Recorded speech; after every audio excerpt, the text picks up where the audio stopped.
My name is Emily Harlan. For 12 years, I was married to the man America loves to hate right now. Derek Harlan, the Golden Boy CEO of Harlan Capital, the private equity firm that rescues failing companies by firing half the staff and flipping them for 9 figures. He was 35, I was 32, and our daughter Lily had just turned 8 when everything finally exploded in open court. Let me take you back to the beginning so you understand exactly how a man can smile for the cameras while he's destroying the people who sleep under his roof. We met in 2012 at a rooftop charity gala in Chicago. I was a junior marketing coordinator for a nonprofit that helped abused women. Derek was the keynote speaker, tall, broad-shouldered, perfect teeth, wearing a Tom Ford suit that cost more than my annual salary. He talked about giving back and lifting up the next generation. The crowd gave him a standing ovation. I was standing near the bar, nursing a cheap white wine, when he walked straight up to me. "You look like you actually care about the cause," he said, flashing that $1 million smile. "Most people here are just writing checks so they can post the photos." We talked for 2 hours.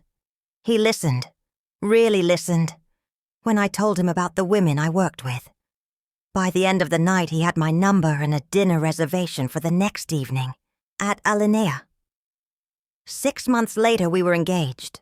A year after that, married in a vineyard outside Napa with 400 guests and a fireworks show that spelled out our initials. Lily came along in 2017. She was perfect, tiny, fierce, with my green eyes and Derek's dark curls. Derek cried the first time he held her. He posted a black and white photo on Instagram with the caption, "My whole world in one tiny human." It got 187,000 likes. That was the last time the world ever saw the real Derek. The cracks started small, the way they always do. He began traveling more. "Deals that can't wait," he'd say. When he was home, he worked from the study until 2 a.m. Lily would toddle in with her blankie and ask him to read a story. He'd close the laptop, pick her up, and read "Good Night Moon" in the exact same voice every single time. I thought, he's a good dad. He's just stressed. Then the comments started. "You're getting soft around the middle, Em. Maybe lay off the carbs before the next gala.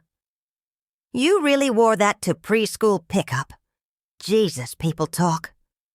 Why is Lily's teacher texting you about her emotional outbursts? You're home all day. What are you even doing?" I started dressing the way he liked. I cut my hair shorter. I joined his gym. I stopped posting photos of myself without makeup. I told myself it was love. By the time Lily was 5, the stress had turned into something darker. He never hit me where it would show. A hard grip on the upper arm. A shove into the kitchen island when Lily wasn't looking. Once, after a fundraiser, he backed me against the bedroom wall and told me in a calm, even voice that if I ever embarrassed him in public again, he would make sure I never saw my daughter without a court order. I started sleeping in Lily's room some nights, telling her it was a slumber party. She believed me for a while. The money was always his. He put my name on nothing. The house, the cars, the investment accounts. All in a trust I couldn't touch. My allowance was deposited every 2 weeks like I was an employee. When I asked for access to our joint account so I could help pay for Lily's therapy, she'd started having nightmares. He laughed and said, "Therapy? For what? She has everything a kid could want." I began saving receipts in a hidden Google Drive folder. I photographed bruises. I recorded late-night arguments on my phone when he thought I was asleep. I didn't know what I was going to do with any of it. I was terrified. But I knew I needed proof that the man the world saw was not the man who lived in our house. Lily noticed everything. One night when she was 6, she crawled into my lap after Derek had stormed out to clear his head, code for driving to whichever mistress he was seeing that month. She put her little hands on my cheeks and said, "Mommy, why does Daddy's voice get scary sometimes?" I told her it was just grown-up stress. She didn't buy it. A few months later, she started carrying around an old iPad mini that Derek had discarded because the screen was cracked and the battery lasted 20 minutes. She called it Mr. Broken. She kept it charged in her closet and used it to record herself singing, drawing, talking to her stuffed animals. It became her safe place. I didn't know she was also recording other things. Fast forward to March of this year. I finally filed for divorce after he missed Lily's school play because he was in Miami, closing a deal, and then posted Instagram stories from a yacht with a woman who was definitely not me. The final straw was when Lily came home from school and asked me why Daddy told his friend on the phone that the kid is the only asset worth keeping. I hired the best divorce lawyer I could afford on my secret savings. Sarah Klein, a pit bull in Louboutins who specialized in high-net-worth cases with hidden assets. She told me we were in for a war. Derek's team was already preparing to paint me as unstable, mentally ill, a gold digger who was using our daughter as a pawn. The first hearing was set for October 17th in the Cook County Domestic Relations Courtroom. Derek showed up in a charcoal Brioni suit, looking like he'd just stepped off a GQ cover. His lawyer, a shark named Richard Voss, sat beside him. I wore the navy sheath dress I'd bought at Nordstrom Rack and tried not to throw up. Judge Margaret Klein, mid-60s, no nonsense, rumored to hate bullies, called the case. Derek's side went first. They laid it on thick. I had abandoned my marital duties, suffered from undiagnosed anxiety, had been seen acting erratically at school events. They wanted primary custody, the house, the majority of the liquid assets, and supervised visitation for me. Voss actually used the phrase, "best interest of the child," while smiling like a shark that smelled blood. Derek leaned back in his chair, arms crossed, and looked straight at me. Then he did something I'll never forget. He laughed, quietly, under his breath, but loud enough for the whole courtroom to hear. The kind of laugh that says, "I've already won, and you're too stupid to know it." Judge Klein's eyes narrowed, but she let it slide. My turn. Sarah presented bank records I'd managed to subpoena, text messages, a few photos of bruises. Derek's team shredded it. Photoshop. Taken out of context. She's clearly unstable. The judge looked tired. She said she needed more time to review and scheduled a follow-up hearing for the next week. She also ordered a guardian ad litem to speak with Lily. That night, Derek came home. He still had keys. The house was in his name. And told me, in front of Lily, that when this was over, I'd be lucky to get a studio apartment and weekend visitation. Lily just stared at him with those big green eyes. Then she went to her room, closed the door, and I heard the soft click of Mr. Broken turning on. I didn't know it then, but that was the night our 8-year-old daughter decided to become the hero of her own story. The next week was hell. Derek moved out but kept coming by to check on his property. The guardian ad litem interviewed Lily alone for 2 hours. When she came out, the woman looked shaken but said nothing. October 24th, the second hearing. I walked into that courtroom carrying nothing but a folder of evidence and the last shred of hope I had left. Derek was already there, joking with his lawyer like they were at a golf club. He saw me and gave me that same smile, the one that used to make my knees weak and now made my stomach turn. Judge Klein called the session to order. Voss stood up and asked if the court would hear from the respondent's side first. The judge nodded. And that's when the side door opened and Lily walked in, holding Mr. Broken in both hands like it was the Holy Grail. She was wearing her favorite purple dress with the glitter stars. Her hair was in 2 braids I'd done that morning. She looked tiny next to the massive oak bench. "Judge Klein," she said in the smallest voice I'd ever heard from her. "Can I show you something? It's really important." The entire courtroom froze. Derek's face went from smug to confused, to something I'd never seen before. Actual fear. Judge Klein leaned forward. "Young lady, this is highly unusual, but you may approach." Lily walked straight past her father without looking at him. She climbed the single step to the witness stand. They lowered the microphone for her, plugged Mr. Broken into the court's AV system with the charger she'd brought in her little backpack, and pressed play. The video started, and everything Derek Harlan had built over the last 12 years began to burn. The courtroom didn't just go quiet when Lily pressed play. It went dead. The kind of silence where you can hear your own heartbeat and the faint hum of the air conditioning vents.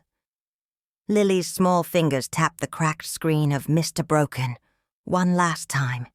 Then she stepped back and stood beside the witness stand, hands clasped in front of her like she was waiting for a school assembly award. She didn't look at her father. Not once. The video opened on black for 3 seconds. Then the date stamp appeared in the corner. March 12th, 2025, 11:47 p.m. The camera was shaky at first. Lily must have been holding it low, maybe from her bedroom doorway. The audio kicked in with the unmistakable sound of our front door slamming. Derek's voice came through clear, even though he was still in the foyer. "Told you. She's losing it. The judge is going to heat this up. I already have the therapist's letter lined up. Anxiety disorder exacerbated by marital stress. Classic. She'll get weekends if she's lucky." A woman's laugh followed, soft, throaty, familiar from the yacht photos. Her name was Vanessa, 28, former model, current consultant for Harlan Capital. I'd seen her Instagram. She posted a lot of champagne flutes and private jets. The camera angle shifted as Lily crept closer down the hallway. She was barefoot, in her unicorn pajamas. The iPad was pressed against her chest, lens peeking out just enough. They moved into the living room. Derek poured 2 glasses of the Macallan 25 I'd bought him for our 10th anniversary. He handed one to Vanessa, then pulled her onto the couch, the same couch where Lily and I used to watch Disney movies on Saturday mornings. "Vanessa, you really think the kid won't say anything?" Derek: "Lily, she's 8. She idolizes me. I buy her whatever she wants. Besides, Emily's the one who's always crying in front of her. The judge will see who the stable parent is." Vanessa giggled.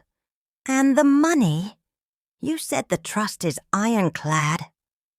Derek leaned back, swirling his scotch. "Everything's in the family trust. Emily's name isn't on a single document. Even if she gets primary custody, which she won't, she'll be scraping by on child support while I keep the houses, the boats, the accounts. I already moved $3 million to the Caymans last quarter. Untouchable." He clinked his glass against hers. "To new beginnings." The video jumped. Time skip. Maybe 20 minutes later. Lily had hidden behind the hallway plant. The camera caught glimpses. Clothes coming off. Vanessa straddling him on the couch. Derek's hands everywhere. The audio picked up moans, laughter. Then Derek's voice again, low and cruel. "She thinks she can take me to court? I'll bury her. I'll make sure every school in the city knows what a mess she is. Lily will thank me one day." Lily's breathing became audible on the recording. Shallow, scared little gasps. The iPad shook harder. Another jump. Now it was later. Maybe 1 a.m. Vanessa was gone. Derek was alone in the study, on speakerphone. Voice on the other end. "You sure about the wire? 3.2 mil. To account 4782KY. Derek, do it tonight. And scrub the trail. I don't want any breadcrumbs back to me when the forensic accountants come sniffing." The other man chuckled. "You're colder than I thought, Harlan." Derek, "Business is business. And family court? That's just another negotiation." He ended the call, leaned back in his chair, and smiled at his reflection in the dark computer screen. Checkmate. The video cut again. This time it was a different night. April 3rd, 2025. Lily must have started recording more systematically. Derek was in the kitchen yelling at me. I remembered this fight. I'd asked why there was a $47,000 charge on the Amex for jewelry when our anniversary was months away. "Derek, you don't get to question my spending, Emily. You're lucky I let you have the card at all." Me, voice shaking. "Lily heard you last night. She asked why you were laughing about getting rid of Mommy." Derek stepped closer. The camera caught the moment he grabbed my wrist so hard I winced. "Derek, you tell her anything about what happens here, and I swear to God, I'll make sure you never see her graduate kindergarten. I have friends in high places. You're nothing without me." He released me. I stumbled back. Lily's camera stayed steady. She was in the pantry, door cracked 2 inches. Then the worst part. The part I still can't watch without shaking. May 19th, 2025. Lily's 7th birthday. Derek was supposed to be home by 6 p.m. for cake. He didn't show until 11:30. Lily had fallen asleep on the couch waiting, party hat still on. He came in drunk, reeking of perfume that wasn't mine. He saw Lily, laughed softly, then muttered to himself, "Happy birthday, kid. Daddy just bought himself another $2 million in freedom." He didn't wake her, didn't kiss her forehead, just went upstairs, leaving her there in the dark. The video ended on that image, our daughter curled up alone, still wearing her birthday crown, while her father disappeared into the master bedroom to sleep off another night of betrayal. 47 minutes and 12 seconds. When it finished, the screen went black.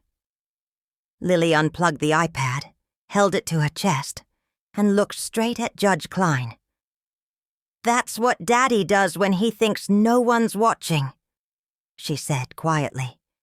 "He hurts Mommy. He hides money. He says mean things about us. I recorded it so someone would believe her."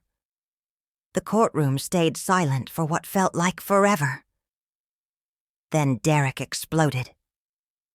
"That's doctored!" he shouted, standing so fast his chair scraped backward. "She's 8. How the hell did she even—" "This is entrapment, coercion. My wife put her up to this." Judge Klein raised one hand. The bailiff stepped forward. "Mr. Harlan, sit down, now." Derek didn't sit. He turned to Voss. "Do something." Voss looked like he'd swallowed glass. He stood slowly. "Your Honor, we would like to request a recess to review this material." "No," Judge Klein said. Her voice was steel. "You will not." She turned to the bailiff. "Lock the courtroom doors. No one enters or leaves until I say so." A murmur rippled through the gallery. Mostly reporters, a few family members, some curious members of the public who'd heard rumors about the Harlan case. The bailiff moved to the double doors, turned the key with a loud click, then stood in front of them, arms crossed. Judge Klein looked at Lily. "Sweetheart, can you come sit with the court officer over there? You're very brave. We're going to take care of this." Lily nodded and walked over to a female deputy, who knelt down and put an arm around her shoulders. Lily leaned into her like she'd been waiting years for someone safe to hold her. The judge then looked at me. For the first time since the proceedings began, her eyes softened. "Mrs. Harlan, did you know about this recording?" I shook my head, tears streaming.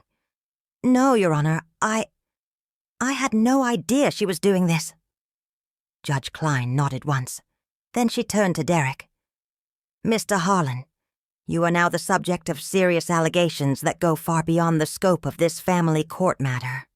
Hidden assets, potential tax evasion, possible wire fraud, and, most disturbingly, emotional abuse of a minor who felt compelled to secretly record you to protect her mother." Derek's face had gone from red to ashen. "This is ridiculous. She's a child. Children lie. Enough." The judge's gavel cracked once. "I am ordering an immediate forensic audit of all Harlan Capital accounts, domestic and offshore. I am referring this matter to the U.S. Attorney's Office for the Northern District of Illinois for investigation into possible federal crimes. And I am placing your daughter in emergency protective custody with her mother, effective immediately." Derek lunged forward. "You can't do that! She's my daughter!" Two bailiffs grabbed him by the arms before he could reach the bench. He struggled, suit jacket tearing at the seam. Judge Klein continued as if he hadn't spoken. "Furthermore, I am issuing a temporary restraining order, barring you from any contact with Lily Harlan until further notice. You will surrender your passport within the hour. If you attempt to leave the jurisdiction, you will be arrested." She looked at Voss. "Counselor, I suggest you advise your client to cooperate fully, because if even one frame of that video is authentic, and I have no reason to believe it isn't, your client is looking at more than just losing a divorce." Voss swallowed hard. "Your Honor, may we approach?" "No, you may not." The judge turned to the court reporter. "On the record, I am requesting FBI assistance in securing this device and making forensic copies of the video. Bailiff, escort the minor and her mother to my chambers. Mrs. Harlan, you and your attorney will remain here until we can arrange secure transport." Lily looked back at me from the deputy's side. She gave me the tiniest smile, the first real one I'd seen in months. Then the deputy led her out a side door. Derek was still shouting when they cuffed him. Not arrested yet, but restrained. "This is a setup. Emily, tell them. Tell them you coached her." I didn't answer.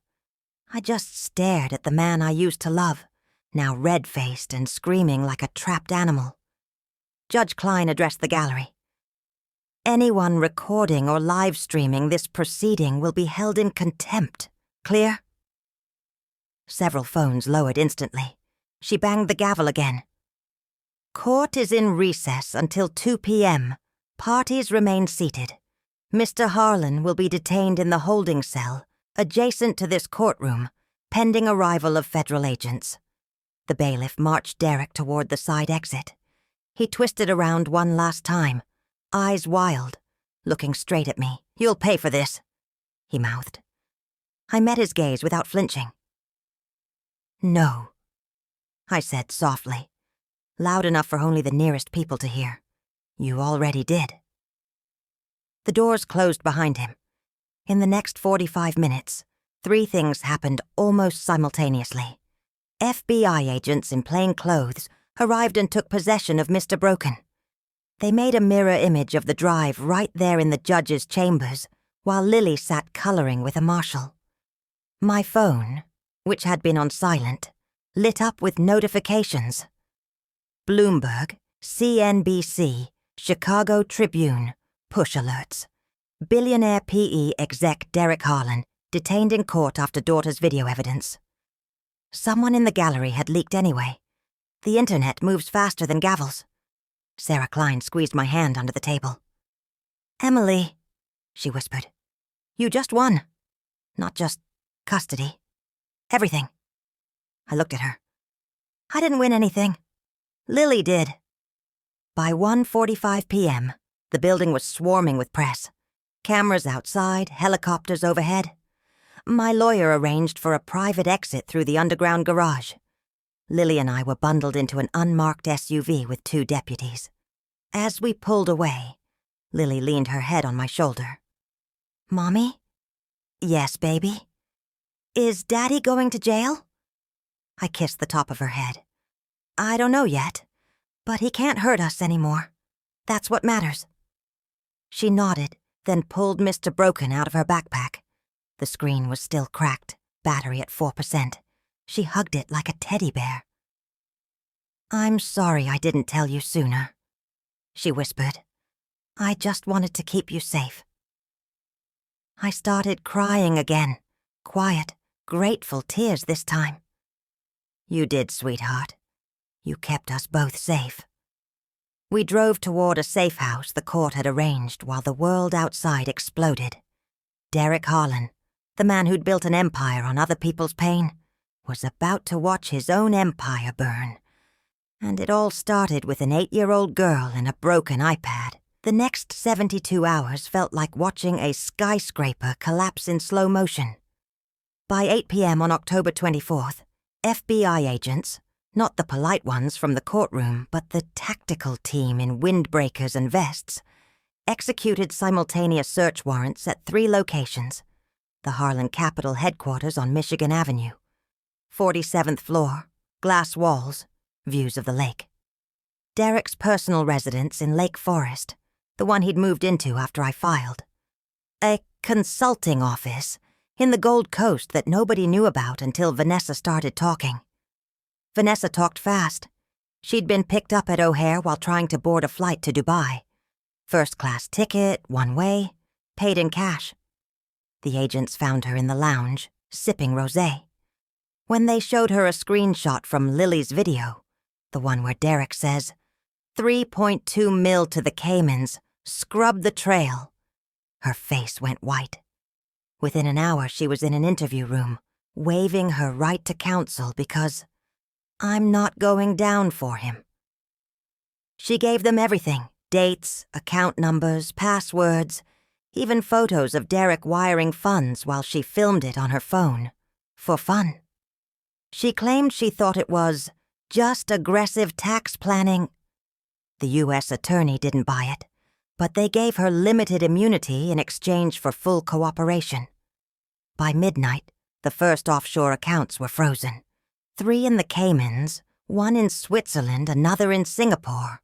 Total value: $18.7 million that Derek had siphoned since 2022. The next morning, October 25th, the raids hit the news like a bomb. CNBC ran a breaking ticker: FBI raids Harlan Capitol amid federal probe into alleged fraud, money laundering.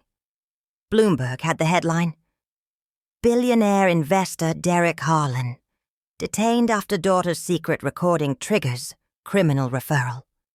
Fox Business called it the divorce that became a federal case. CNN looped the same grainy courtroom sketch artist drawing of Derek being led away in cuffs. They hadn't released body cam footage yet. Social media exploded. #Derek Harlan trended #1 nationwide. TikTok was flooded with stitches of the news clips set to dramatic music. Captions like, "When your 8-year-old daughter outsmarts a CEO and karma hits harder than child support." Reddit's r/justice served and r/pro-revenge had mega threads with 40,000 plus upvotes. People posted side-by-side photos. Derek on Forbes' 30 Under 30 cover in 2018 versus the courtroom perp walk sketch. I didn't see any of it. Lily and I were in a secure location, a nondescript condo in the suburbs that the court and FBI used for witness protection cases. No Wi-Fi, burner phones only. 2 deputies stationed outside 24/7. Lily spent the days coloring, watching old Disney DVDs on a portable player, and asking the same question every few hours. "Mommy, is Daddy still mad?" I told her the truth as gently as I could. "He's in trouble because of the things he did. But we're safe now. She nodded and went back to drawing pictures of us, me, her, and Mr. Broken, standing in front of a big sun. No Derek in any of them. Meanwhile, the legal machine moved at warp speed. October 26th. The U.S. Attorney's Office unsealed the initial complaint. Charges against Derek included wire fraud, 18 U.S.C. Section 1343, money laundering, 18 U.S.C. Section 1956, tax evasion, 26 U.S.C. Section 7201, and the one that made national headlines, interstate transmission of threats to injure, 18 U.S.C. Section 875, based on the recorded audio, where he told me he'd make sure I never saw Lily again. They also added a count for child endangerment under Illinois state law, arguing that Derek's actions created an environment of emotional abuse severe enough for Lily to feel she had to secretly record him for her mother's safety. Bail hearing was set for October 28th. Derek's new lawyer, a high-profile white-collar defense attorney from New York who charged $2,500 an hour, tried to get him released on $5 million bond.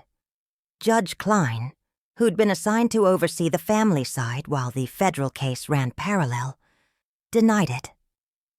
She cited flight risk, passport already surrendered but private jet access still a concern, and danger to the community, specifically to me and Lily. Derek stayed in the Metropolitan Correctional Center downtown. No visitors, no phone calls except to counsel. His empire started bleeding out. Investors pulled $400 million from Harlan Capital funds in the first 48 hours after the raids. Board members resigned en masse. The stock of the 3 public companies Harlan Capital controlled dropped 22 to 41% overnight. One of the rescued companies, a Midwest manufacturing firm Derek had gutted and flipped, issued a press release saying they were shocked and saddened and were cooperating with authorities. Vanessa's testimony kept coming. She handed over encrypted drives with more recordings. Derek bragging about bribing a state regulator. Derek discussing how to hide assets during the divorce. Derek laughing about how Emily will be living in a 1-bedroom while I buy another yacht. Each new leak hit the press like fresh gasoline on the fire. By October 29th, Forbes updated his net worth from $1.2 billion to significantly diminished pending asset forfeiture. That same day, Sarah Klein filed an emergency motion in family court. Full permanent custody for me, sole decision-making authority, no visitation until Derek completed court-mandated anger management and parenting classes, if ever, and a request for the court to award me a substantial portion of the marital estate, including the Lake Forest house, liquid assets, and a percentage of Harlan Capital's carried interest. Judge Klein granted the motion provisionally. I signed the papers in the safe house while Lily napped on the couch beside me. My hand shook so badly Sarah had to steady the pen. When it was done, she looked at me and said, "Emily, this isn't just a win. This is annihilation. He's not walking away from this." I didn't feel triumphant. I felt exhausted, relieved, and terrified that somehow, even from a jail cell, Derek could still reach us. But then Lily woke up, rubbed her eyes, and asked for ice cream. We didn't have any in the safe house fridge. So I called one of the deputies. He went out and came back with 2 cones. Chocolate for her, vanilla for me. We sat on the balcony, bulletproof glass but still a view of trees. And for the first time in years, I ate ice cream without checking over my shoulder. Lily licked hers and said, "Mommy, Mr. Broken saved us, right?" I pulled her close. "You saved us, baby. Mr. Broken was just the tool." She smiled, that big gap-toothed grin, and went back to her drawing. Outside, the world kept burning Derek's name. Inside those 4 walls, We started healing. October 28th, 2025. Bail hearing day. The federal courthouse in Chicago was a fortress that morning. Metal detectors, extra marshals, news vans lined up like vultures on the street outside. Inside courtroom, 2117, every seat was taken. Reporters, legal analysts, even a few true crime podcasters who'd flown in overnight. The air smelled like coffee, nervous sweat, and printer ink. Derek was brought in through the side door in orange jail scrubs, wrists cuffed in front, ankles shackled with a short chain. His hair, usually perfectly styled, was flat on one side from the holding cell cot. No suit, no watch, no $1 million smile. Just a man who looked smaller than I remembered. He didn't look at me when they sat him at the defense table.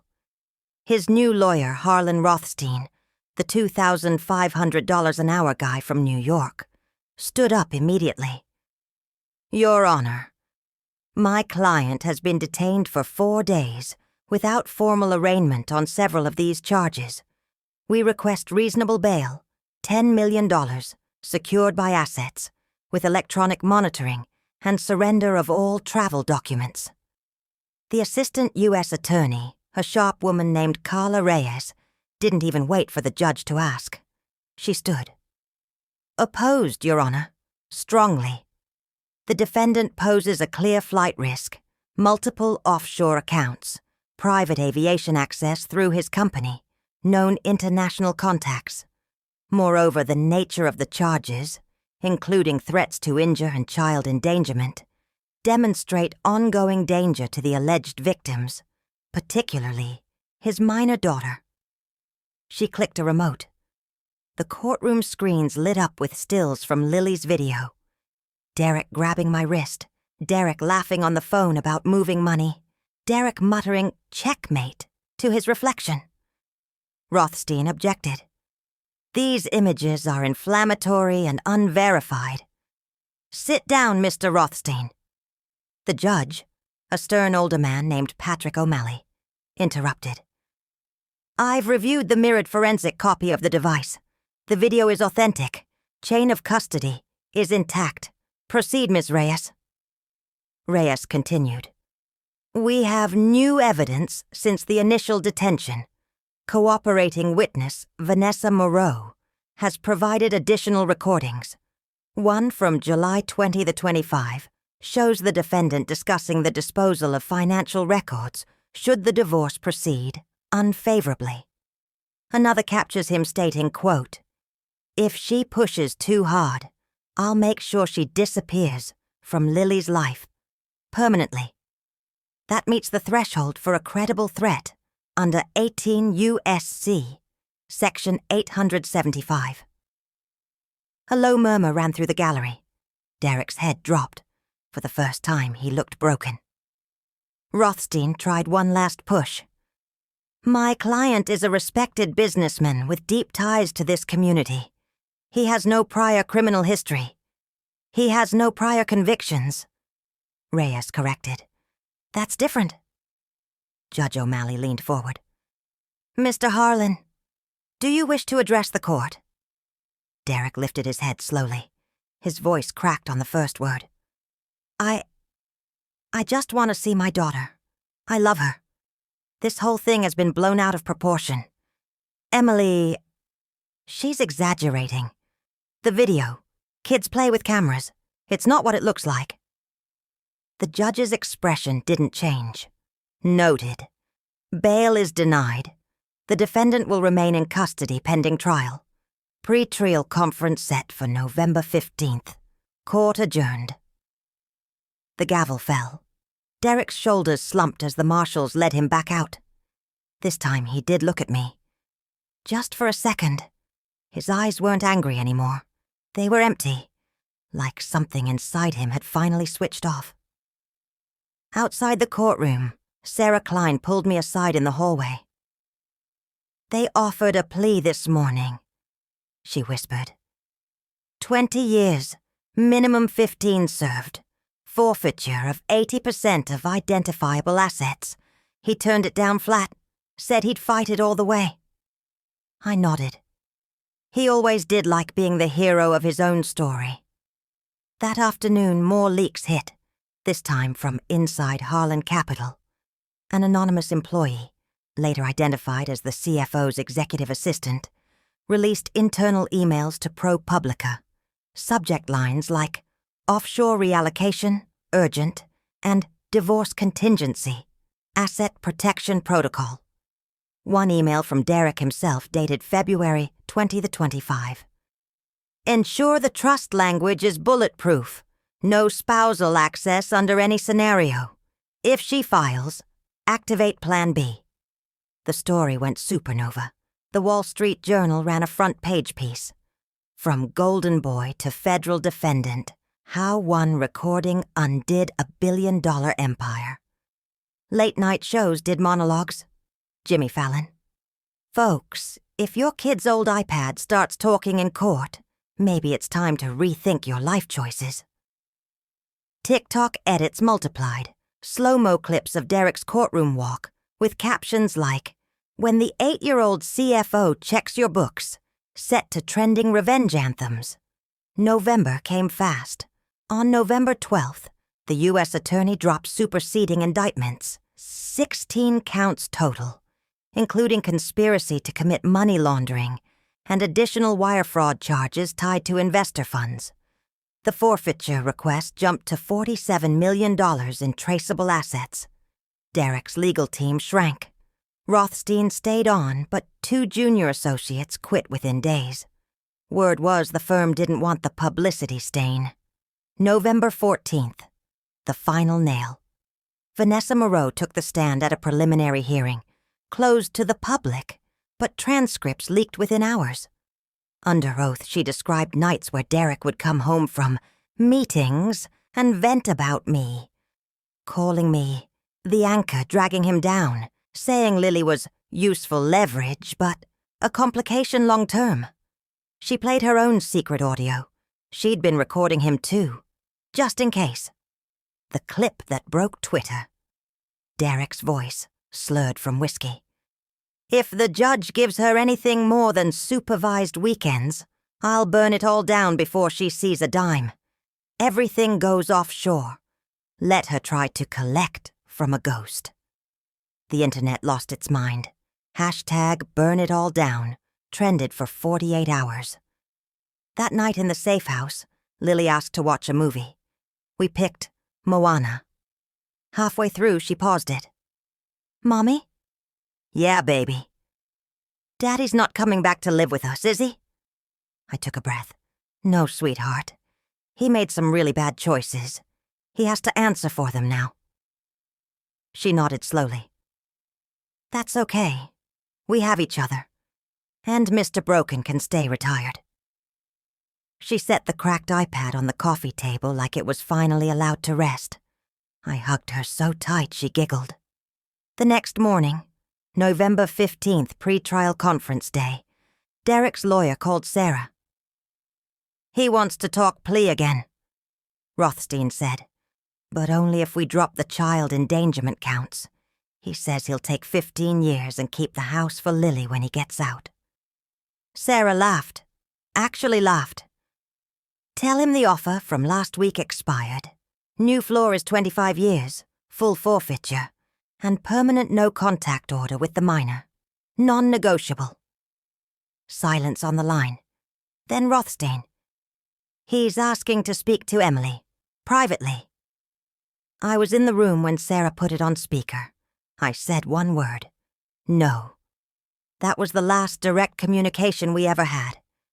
By the end of November, Harlan Capital filed for Chapter 11. The board appointed a restructuring firm. Investors sued Derek personally for breach of fiduciary duty. The Lake Forest house went into receivership. It would be sold. Proceeds split per the divorce decree, which now awarded me 70% of marital assets after forensic accounting traced hidden funds. Derek sat in MCC, watching his life's work dismantled from a 6x8 cell. And somewhere in a quiet suburb, an 8-year-old girl and her mom started decorating a Christmas tree. The first one without fear. No more checking locks twice. No more hiding bruises under long sleeves.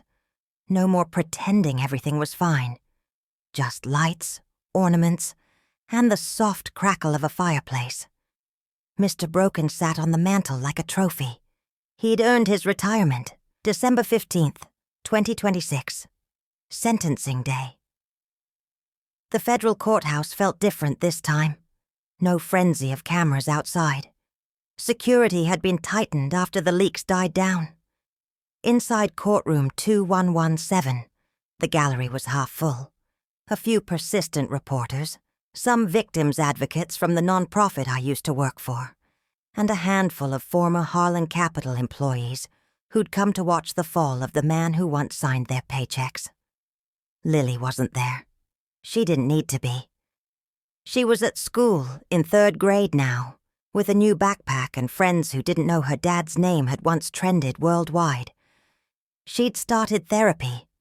The good kind, not the court-ordered kind Derek had tried to weaponize, and her nightmares had mostly stopped.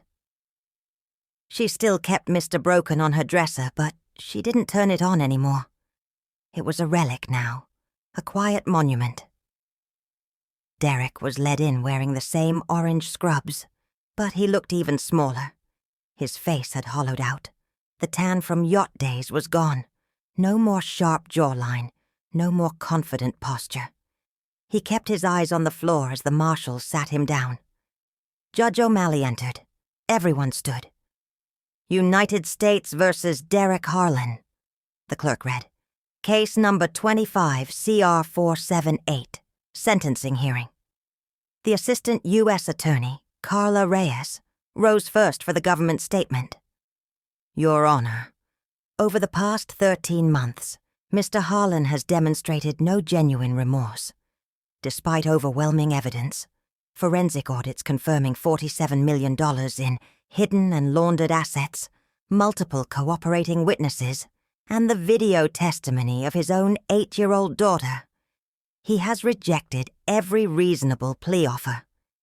He has continued to portray himself as the victim of a conspiracy rather than accept responsibility for wire fraud, money laundering, tax evasion, interstate threats, and the emotional abuse of a child who felt compelled to record him in secret to protect her mother. Reyes paused, letting the words settle.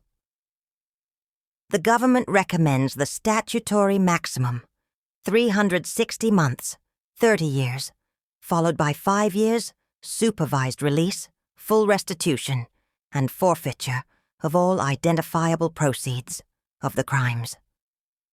Derek's lawyer, Rothstein, stood next. His voice was quieter than it had been a year ago. Your Honor, my client has suffered immense personal and professional consequences. His company is in liquidation. His net worth is effectively zero after forfeitures. He has lost access to his daughter permanently.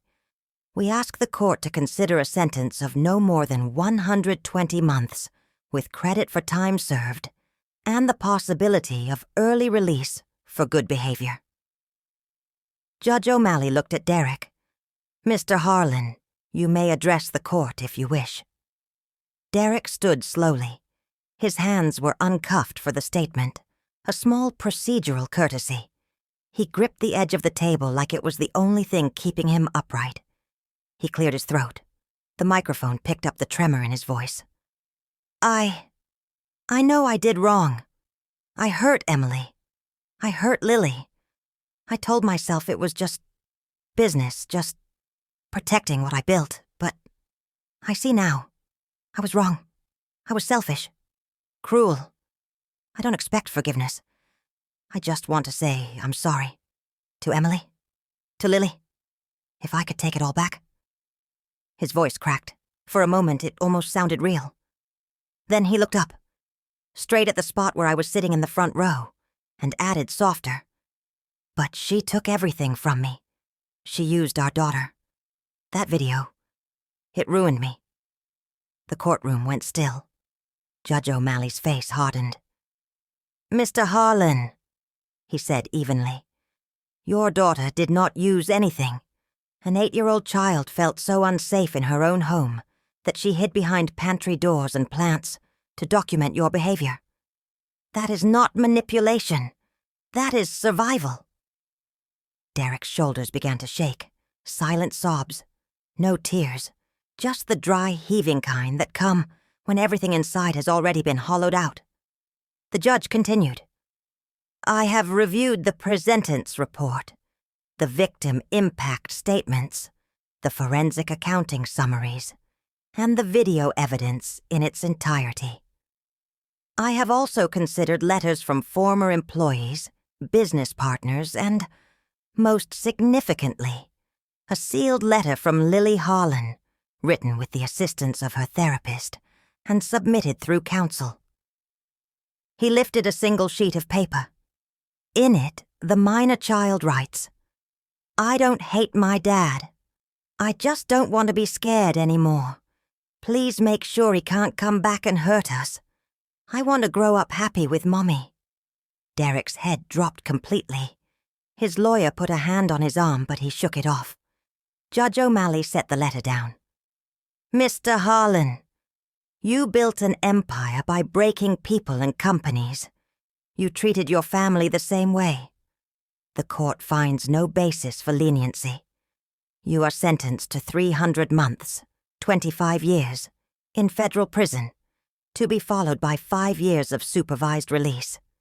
You will pay full restitution in the amount of $47,312,000 and forfeit all assets identified as proceeds of the crimes. The permanent no-contact order with the minor child remains in effect for the duration of your natural life. The gavel came down. Derek didn't move at first. Then the marshals touched his shoulders. He stood like a man sleepwalking, let them cuff him again, and was led out without another word.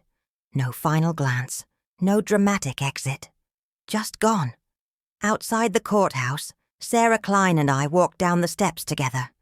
No press swarm this time. They'd moved on to the next scandal. A light snow was falling. Chicago in December always feels cleaner when it snows. You okay? Sarah asked. I nodded. Better than okay. We hugged.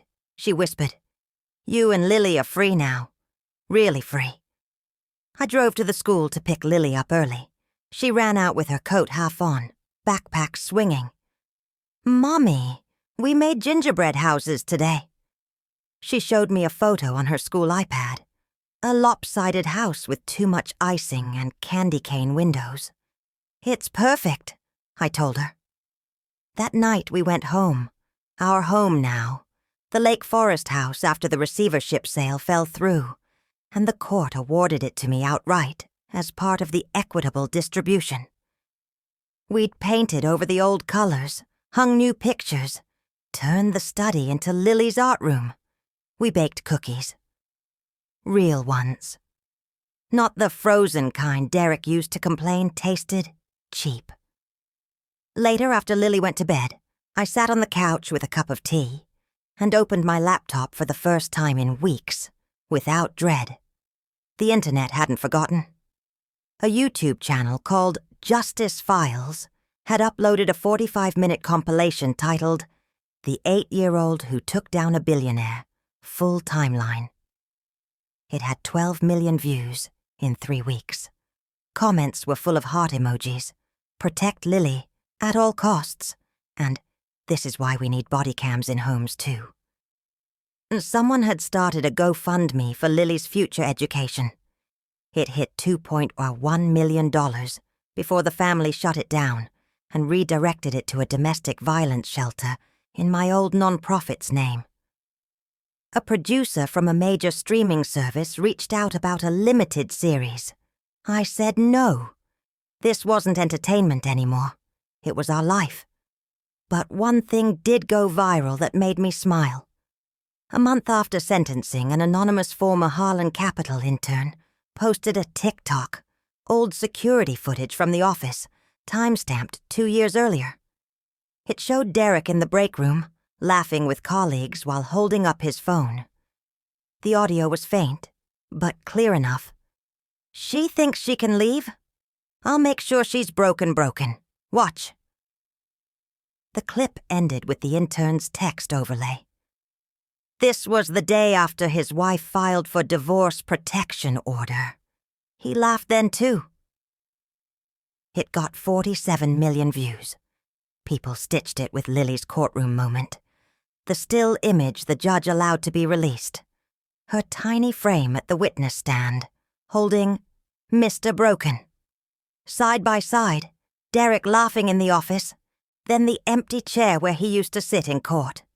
Caption that went mega viral. He laughed when he thought he'd won. She laughed last. I never posted anything myself. I didn't need to. Instead, I framed a photo Lily drew that Christmas. Me and her on a beach holding hands, big sun overhead. No shadows. I hung it in the hallway, right where Derek's Forbes cover used to be. Every morning when we walk past it, Lily points and says the same thing. "That's us, Mommy. Happy forever."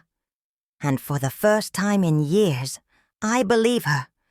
Mr. Broken still sits on the shelf, silent, retired, victorious.